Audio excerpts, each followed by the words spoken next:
मैं रियाज मोहम्मद ARMS की SST की ऑनलाइन क्लासेज है उसके अंतर्गत आपका स्वागत करता हूं। आज अपन राज्य सरकार का जो टॉपिक है अपना विधानसभा, कल अपन ने विधान परिषद के बारे में पढ़ा था, आज अपन ने विधानसभा के बारे में पढ़ते हैं। तो विधानसभा है राज्य की, पहले अपन ने बताया था संसद। संसद का जो पार्ट होता है कौन सा, लोकसभा और राज्यसभा। लोकसभा है राज्यसभा।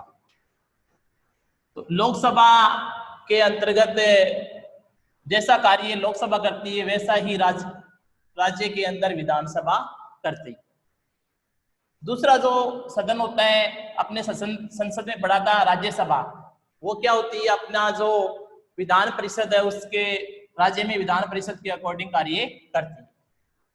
सबसे महत्वपूर्ण बात यह है कि विधानसभा क्या होता है, लोकप्रिय सदन होता है। क्या होता है, लोकप्रिय सदन होता है।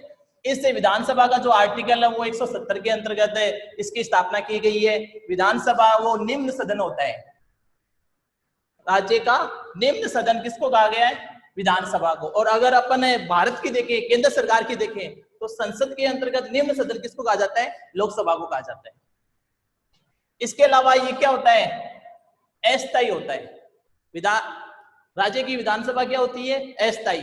और केंद्र की देखें तो लोकसभा क्या होती है, अस्थायी होती है। मतलब वो कभी भी भंग हो सकती है। उसका कार्यकाल वैसे देखा जाए तो 5 वर्ष निश्चित किया गया है, लेकिन समय से पहले उसे क्या किया जा सकता है, भंग किया जा सकता है। अगर वो विश्वास मत कायम न कर सके तो उसे समय से पहले भंग किया जा सकता है। इसके अलावा लोकप्रिय सदन इसको कहा जाता है क्योंकि इसमें जनता क्या करती है, अपने प्रतिनिधि का चुनाव स्वयं करती है वोट डाल करके, इसलिए इसको लोकप्रिय सदन कहा गया है। इसके बाद में इसकी आती है संरचना। तो संरचना के अंतर्गत क्या होता है कि राज्य के अंतर्गत भारत में 29 राज्य हैं, लेकिन अब क्या है 28। तो उसके जनसंख्या के आधार पर ही विधानसभा की जो सीटें हैं उसको सुनिश्चित किया गया है। यानी राज्य की जनसंख्या मान लो कि किसी राज्य की ज्यादा है तो वहां विधानसभा की सीटें क्या होगी, ज्यादा होगी, अधिक होगी। और जहां जनसंख्या कम होगी तो वहां विधानसभा की सीटें क्या होगी, कम होंगी। तो देखें आप सदस्य संख्या, अधिकतम विधानसभा में 500 सदस्य हो सकते हैं। कितने सदस्य, 500 सदस्य विधानसभा में हो सकते हैं। न्यूनतम जो सदस्य संख्या वो रखी गई है आपकी 60 सदस्य। इसका जो अपवाद है वो देखिए जरा आप, गोवा है, गोवा के अंदर 40 विधानसभा की सीटें। मिजोरम है उसमें भी 40 सीटें हैं। और सिक्किम है वो भी 32, उसमें भी 32 सीटें। मतलब ये जो न्यूनतम कोटा है उससे इसमें तीनों में क्या है, नीचे है। तो ये तीनों क्या है, अपवाद है। ठीक है। इसके बाद में अपन देखें केंद्र शासित जो प्रदेश है, दिल्ली में विधानसभा की सीटें हैं 70। पांडिचेरी है उसमें है 30 सीटें। ठीक है। इसके बाद में अपन जो इसका विधानसभा का जो चुनाव है वो किस प्रकार से होता है उसके बारे में देखेंगे। तो राज्य की जो विधानसभा है उसमें क्या किया जाता है, आपने सुना होगा, एक तो होता है MLA, member of legislative assembly, इसको अपन कहते हैं विधायक। एक होता है आपका MP, जिसको अपन मेंबर ऑफ पार्लियामेंट, मतलब सांसद जिसको कहते हैं। संसद का जो सदस्य होता है वो क्या कहलाता है, सांसद। तो अपन किसको देखेंगे, विधानसभा पढ़ रहे हैं तो इसको MLA को देखेंगे अपन विधायक के बारे में। तो इस विधायक का जो चुनाव है वो जनता क्या करती है, खुद चुनती है वोट डाल करके। किसको, कौन कौन भाग ले सकते हैं इस चुनाव में, जिसकी उम्र 18 वर्ष हो चुकी हो उसे वयस्क मताधिकार का कानूनी अधिकार मिल जाता है। और वो क्या कर सकता है, आपका विधानसभा का जो चुनाव है या सांसद जिसको विधायक बोला जा, विधायक और सांसद दोनों के चुनाव में भाग ले सकता है। या फिर जितने भी चुनाव उन सब में 18 वर्ष के बाद में कानूनी अधिकार मिल जाते हैं। इसके बाद में अपन देखें आरक्षण। तो आर्टिकल 332 के अंतर्गत SC और ST को क्या दिया गया है, आरक्षण की व्यवस्था की गई है। और आर्टिकल अपन 333 से देखें तो एक जो एंग्लो इंडियन है उसको भी विधानसभा में स्थान दिया गया है। ठीक है, इसके बाद में अपन देखते हैं इसका कार्यकाल, किसका, विधानसभा का। विधानसभा का जो कार्यकाल है वैसे 5 वर्ष होता है।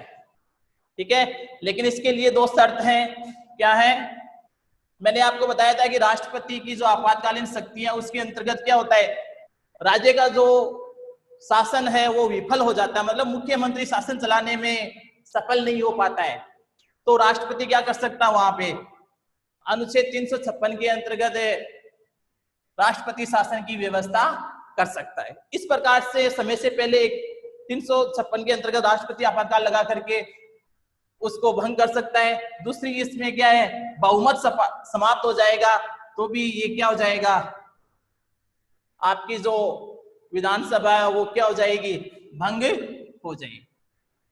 इसके बाद में देखिए इसकी योग्यताएं वही समान है, जैसे लोकसभा के सदस्य के लिए योग्यताएं होती है वही योग्यताएं इसके अंतर्गत होती है। पहली योग्यता क्या है कि वह भारत का नागरिक होना चाहिए। सबसे पहले इंपॉर्टेंट बात यही होती है कि अगर कोई विदेशी है वो यहाँ पे चुनाव नहीं लड़ सकता है या फिर किसी चुनाव में भाग नहीं ले सकता। उसके लिए सबसे पहली शर्त क्या है कि वो भारत का नागरिक होना चाहिए। दूसरी शर्त है उसके लिए उसकी उम्र कितनी होनी चाहिए, 25 वर्ष होनी चाहिए। तीसरी है कि वह दिवालिया या पागल नहीं होना चाहिए। दिवालिया का मतलब इकोनॉमिक कंडीशन, इसको बोलते हैं आर्थिक क्षेत्र में किसी कर्ज में वो डूबा हुआ नहीं होना चाहिए, या फिर वो दिमागी संतुलन गड़बड़ाया हुआ नहीं होना चाहिए, मतलब पागल नहीं होना चाहिए। ठीक है, इसके बाद में अपन विधानसभा में क्या होता है, एक तो अध्यक्ष होता है और एक उपाध्यक्ष होता है। जब अध्यक्ष अनुपस्थित रहता है तब उपाध्यक्ष इसकी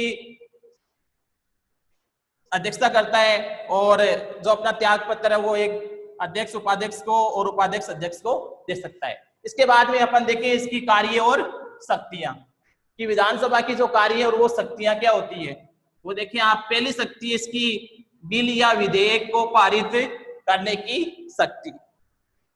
तो जैसा कि विधान 2 सदन होते हैं, लेकिन अपने 7 राज्यों में ही 2 सदन पाए जाते हैं।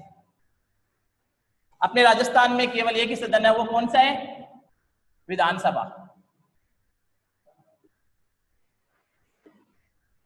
तो विधानसभा में ही बिल या विधेयक पारित किया जाता है और अपने यहाँ कोई दूसरा सदन है नहीं, तो दूसरा कोई भी चारा इसके लिए मौजूद नहीं है।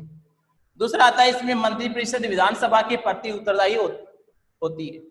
जितने भी मंत्री हैं किसके, विधानसभा के अंतर्गत जो चुने हुए सदस्य जिनको राज्य मंत्रिमंडल में शामिल किया गया वो सभी किसके उत्तरदायी रहेंगे, विधानसभा के उत्तरदायी रहेंगे। लोकसभा के सदस्य जो संसद होते हैं वो किसके उत्तरदायी रहते हैं, लोकसभा के प्रति उत्तरदायी। उसी प्रकार से जो राज्य की मंत्रिपरिषद है वो विधानसभा के प्रति उत्तरदायी रहते हैं। अच्छा, इसका जो सर्वेसर्वा होता है वो कौन होता है, मुख्यमंत्री होता है, किसका, विधानसभा का। तीसरा जो कार्य है वो है धन विधेयक। धन विधेयक मतलब जिसको राज्य का जो बजट होता है, सालाना आय व्यय का जो खर्च होता है वो क्या कहाँ प्रस्तुत किया जाता है, विधानसभा में प्रस्तुत किया जाता है। विधान परिषद क्या कर सकता है, इसको 14 दिन तक रोक सकता है, 14 दिन का समय ले सकता है, लेकिन बाद में उसको क्या किया जाता है, विधानसभा के द्वारा स्वतः ही पारित कर दिया जाता है। Thank you. वीडियो को शेयर और लाइक कीजिए।